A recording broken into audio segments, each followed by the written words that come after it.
Hi, I think we are live. I think we are live. Hi, welcome back to this new live stream that we have hosted for today. Now, before I go on, I would like to tell a story. So today I watched Casey Neistat's vlog. I love that guy, especially the art of storytelling that he has. Um, in that one of his seminars, so he's a very big YouTuber, who don't know him. I'm sure if you are in the world of YouTube, you must know who Casey Neistat is. So he has a very long vlogging series, which was very popular, and every vlog is unique and different from others. Now, he was invited to speak in a seminar, and then people came in to listen to his ideas about, uh, you know, um, how to grow your YouTube channel or how to um, build an audience. But the theme idea, the key idea, was to build an audience using stories and how to build one. So he was mentioning how he started with an HBO series, and then he got popular, and he got many other people join in, and then many sponsors came in, gave him the money, and he was doing an ads for those companies, and but he didn't like those. Now, one thing which really resonated with me was how he gave up those big paycheck advertising gigs and then simply came to YouTube and started making daily vlogs, which was very unpromising and uncharted territory. So everybody, if you get start getting gigs, then you would want to come in and make more videos on on YouTube.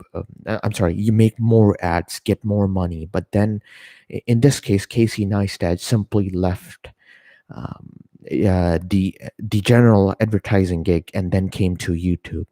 Now, this comes from the book which I'm reading, The Subtle Art of Not Giving a Fuck.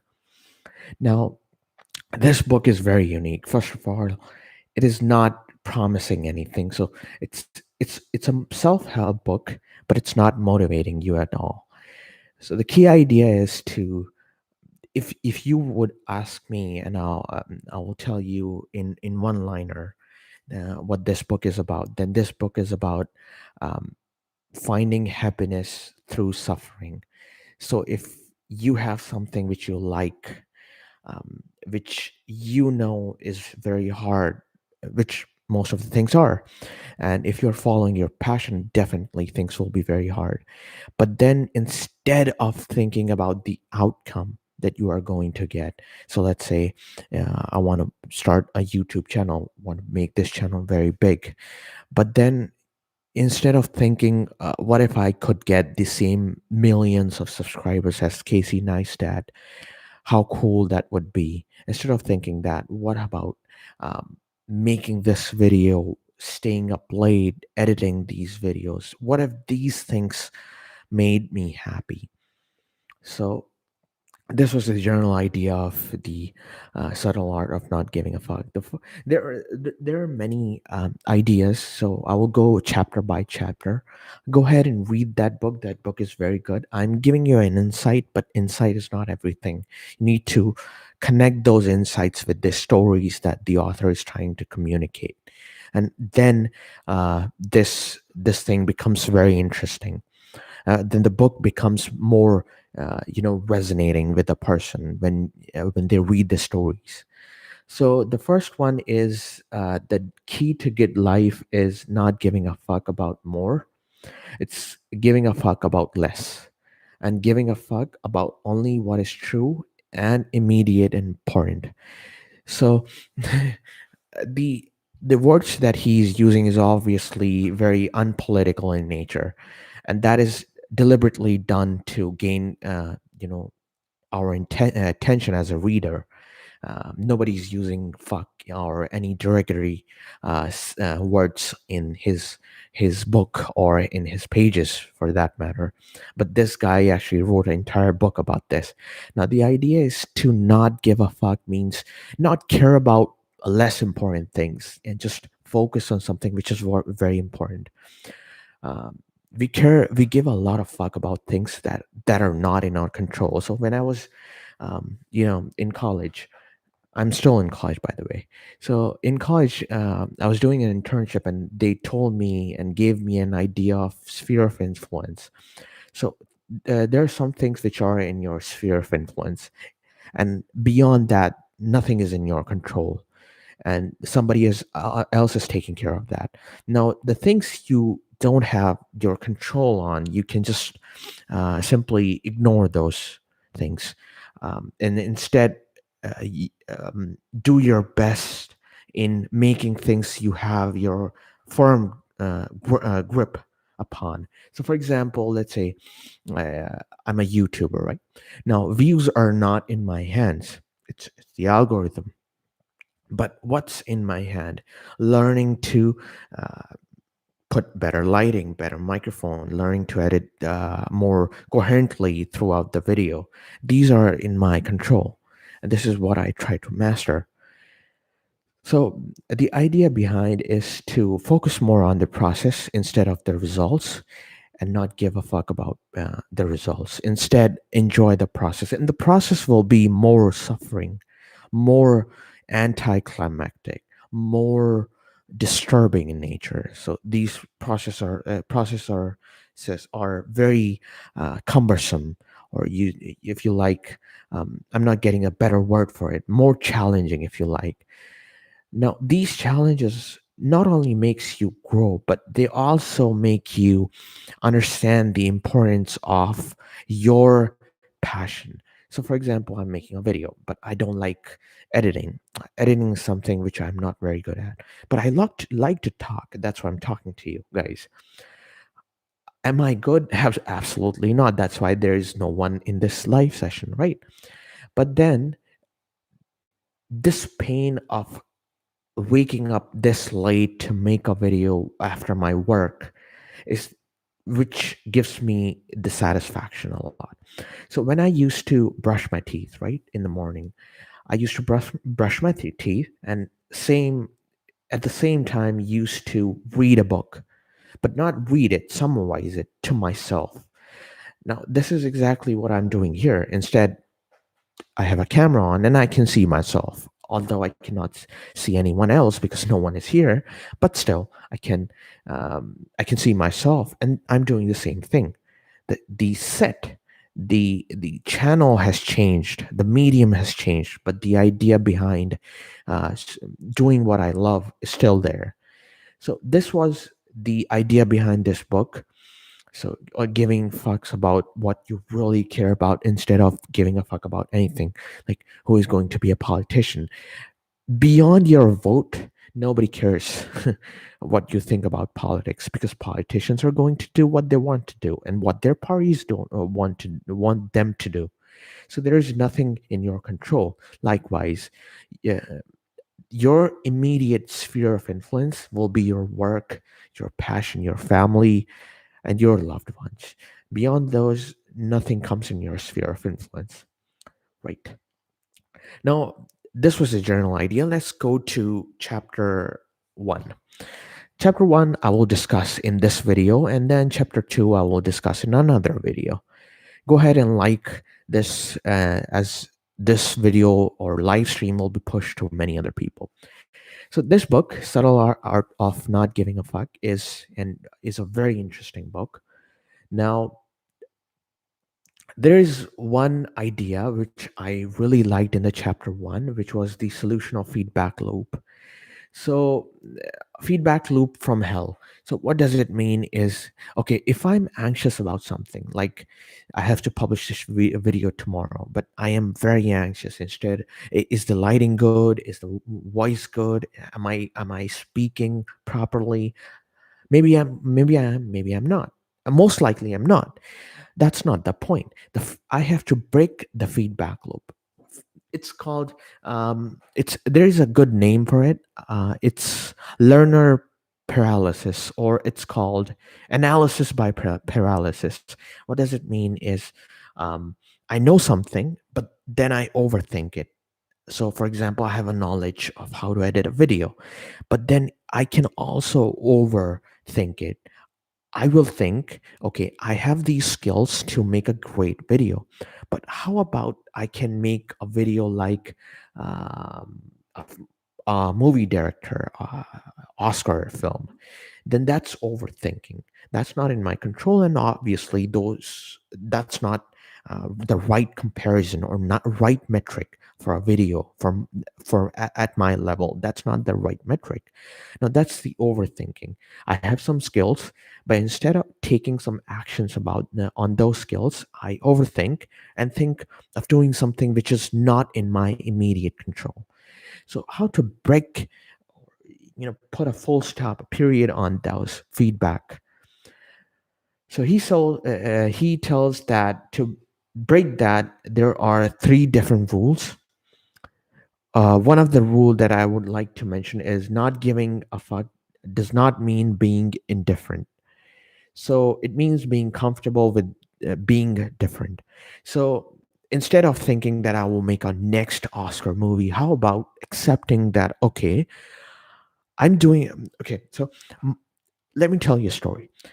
I wanted to do a live stream like a news channel will do, right? Good analysis with infographics, a green screen, teleprompter, and all those things. And I wanted to publish the video in three different channels. So YouTube on one side, Instagram other, and Facebook on the next side. But that I thought will make me indifferent. So there are a million live streams right now, and this will make me indifferent by doing something very different, like a professional. Now, the problem is I don't have the money, nor do I have the skills to manage all those things, nor I have any people or the knowledge.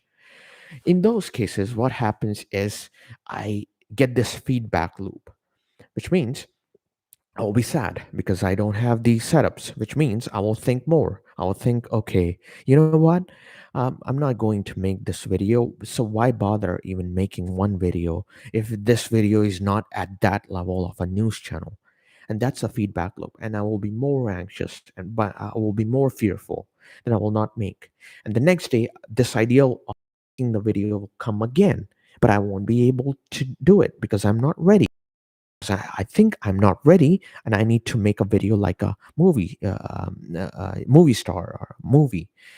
In those cases, I get in a trap of feedback. And how do you break out of it? So one of the rule is to just accept the way you do, the things you do, and the way you do it. So just be mindful of that things that you are doing, and you know that you at this time you have this much knowledge, but that does not mean this is going to be the end. You will grow. So there should be a growth mindset. Like, I know, after 100 videos I will have a green screen. That's my idea, that's my goal. That's the thing I know, and this keeps me motivated that, okay, I know my setup is not that good, but after some time I will be having a green screen. So that's one thing. Now, um, it also says that I have to be comfortable with what I am making. So, regardless of the quality of content that I have to be comfortable with what I'm making. I need to get the feedback or the comments of many people who are watching. Actually, none of them are watching, but anyways, at some point they will, and then they will give a feedback, which I have to listen and improve myself. This this process of cracking a metric, understanding the metric, and improving upon a metric is very painful thing to do. It's not easy. It's to define a metric. What's my metric of improvement? It's how many views are coming in an hour, how many people are commenting. I have to track them, I have to read them, and then I have to think what things I can improve and what things I'm lagging behind. That takes time and effort. And then I have to improve, which means I have to make few changes in myself, around my setup that I have, and in my content. Now these things are very painful and suffering, and these things are the ones which will give me happiness, according to this book. So it's not the end results, it's not 1 million views on this channel, it's the three steps: metric, understanding the metric and improving those. That's suffering. That's the process improvement. It's the improvement. It's the next step that I'm going to take, will be painful, and that is what is going to give me happiness. So that's the idea. The next idea was to not give a fuck about adversity.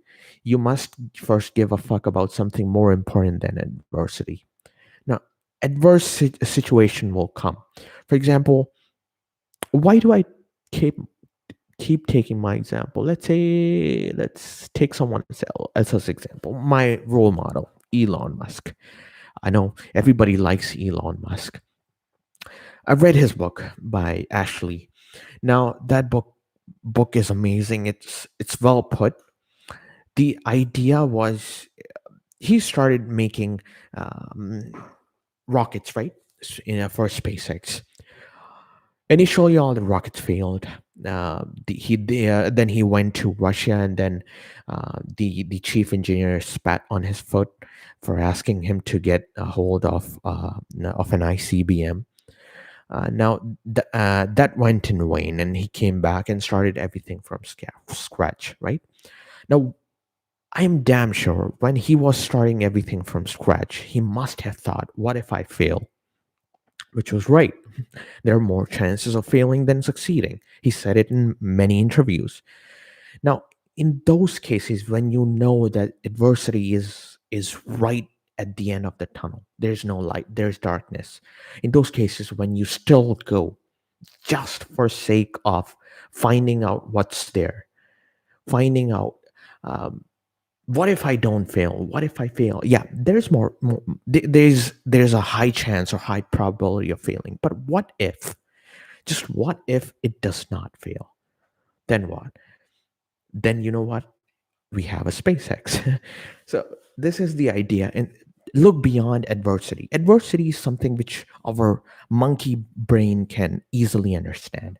So I can fail, right? Yeah, Elon Musk can fail. Obviously, he could have failed in SpaceX, in Tesla, in everything. But he looked beyond adversity. Okay, as a rational person, I know there is 100% chance of failing. But what if I don't fail? What if I don't fail? In those cases, I will be having a person on planet Mars, and I will be every other car on the planet will be electric. So if I don't fail, this will be the result. So why the hell not try it? Let's see. It will fail. Everybody knows that it will fail. But what if it doesn't? Because nothing on this planet is 100%, right? So that's the idea, to not give a fuck uh, about failure or adversity. Instead, think about what's ahead, what's in the future, or what's something which you really wanted to happen, but and that happens. I want 1 million subscribers, but what if I get, that will be the best day of my life, right? So why not just keep making? What if it happens? Now, the third idea was, whether you realize these goals or not, you are always choosing what to give a fuck about. This is very important idea, is to always have a control.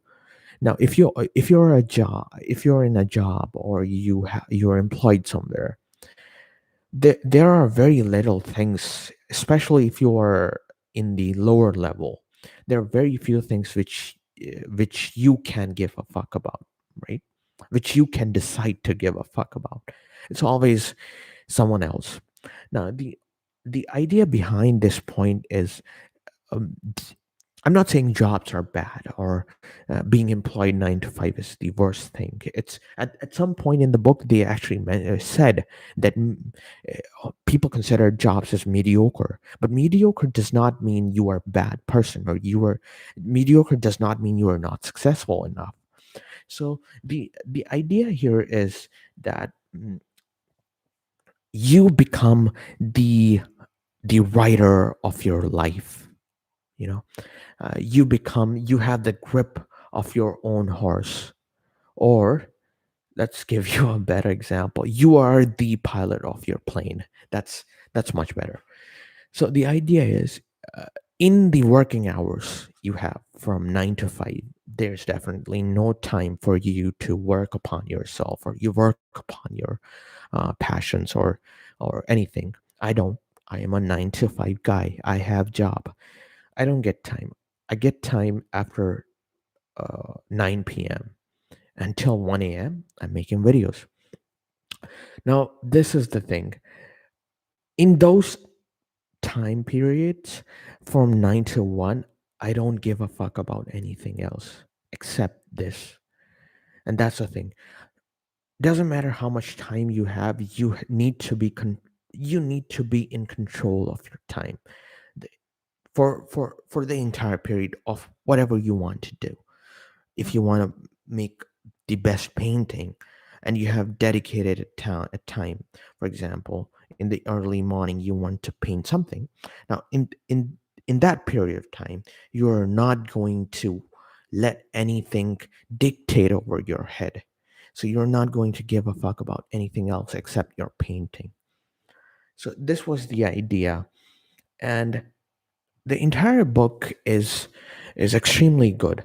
I'm on chapter 1, and tomorrow I will be doing Facebook live, because I can only do one at a time.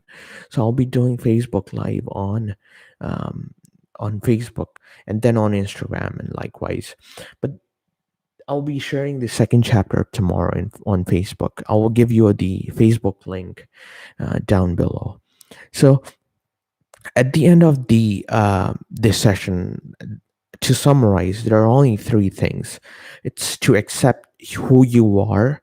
Maybe you are a mediocre, maybe you have a less IQ, or people called you stupid. You are not a waste product or a byproduct of some your parents. Okay, you have potential, you have talents, and that is unique to you, and you're not fainted just yet. Now, your job as a human being is to accept your limitations, not just your strengths, but your limitations. First, list down your limitations, and then understand your strengths. Definitely, if you are surviving on this planet right now, that means you have a strength. Otherwise, you will be dead. You are here, that's your strength, right? Nobody's killing you. Why? Because you have good house, good security, and your parents are good. So that's a strength, right? Now understand your strength, be thankful, grateful for those strengths, and start developing the passion around your strength. Maybe you like speaking. Now in those cases, what are the things you can do which can make you vulnerable and let you speak more and more, right? You like singing. How about singing, making your own song and singing to many people? Now, in those cases, the chances of adversity is beyond 99%, right? There is more chances of you failing than succeeding, but that's okay. Now here comes the catch. What if you succeed? What if one song of yours goes viral and becomes very popular? Okay, I know one song which became very popular. I like that song. It's called, I think it's called Blues by some Jackson. I forgot his name. He's a great singer. You know what happened? uh, he I think he had mental disorder, and then he could not sing, but his one song became a world famous. Everybody loved his song. So And, that's my idea, is to, you know, build your skill around that passion, and then you will suffer. And in those moments of suffering, you will realize how much you like doing that thing, and that will give you the happiness. You know what's the most happiness thing, although I'm not having any viewer right now, and I will be very honest, it's thinking to make this video, and after I'm done, hitting that publish button. I'm not good at many things. I know I should have started YouTube a long time ago. Some other day, I will definitely bring back my past and open up in front of you guys. But right now, there are many regrets that I have in terms of passions, and how could I have done better to pursue those. And mostly it was because of feedback loop that I had, thinking I don't have enough skills or enough knowledge. And then um, I just did not make more content. I wish I did, but I had so many different things. I procrastinated because, that's why it's called a loop. Because once you have one idea, then it will cascade into something else, and then it will snowball into something else. So I have one idea that I'm not good, then I procrastinate, and then I say, okay, then I will get motivated by watching someone. Then I will decide, oh, why not just give it a try? And then I will make a video but not edit it. Why? Because although I have made a video, but I cannot edit it because I don't have the skills. So I will realize, okay, I made a video, now what? I cannot edit it, which means I'm not good. So I will not keep on making the video. So this loop will continue till uh, till I am, you know, till I just give up. But this time, I'm not going to let that happen. That's why I have everything set up. I I made this lighting, bought this microphone, and had this mindset to just continue. So I read a book. I define my strength. What are my strengths? My strengths are reading books and generating idea. I used to talk about these books in front of my friends, and they used to love it. So I thought, why not just speak uh, the insights of these books to the general audience, and let's see how they take it. So I will not take much of your time. Thanks for joining. If anyone has joined, um, yeah. If you have any idea, please comment down below. And thanks for coming and joining the live stream. And if you think any potential in me, please subscribe. I only have 3 subscriber, which I'm very proud of, and I would like to grow. And if you have any books you want me to read or understand, please let me know. Have a great day ahead. Bye bye.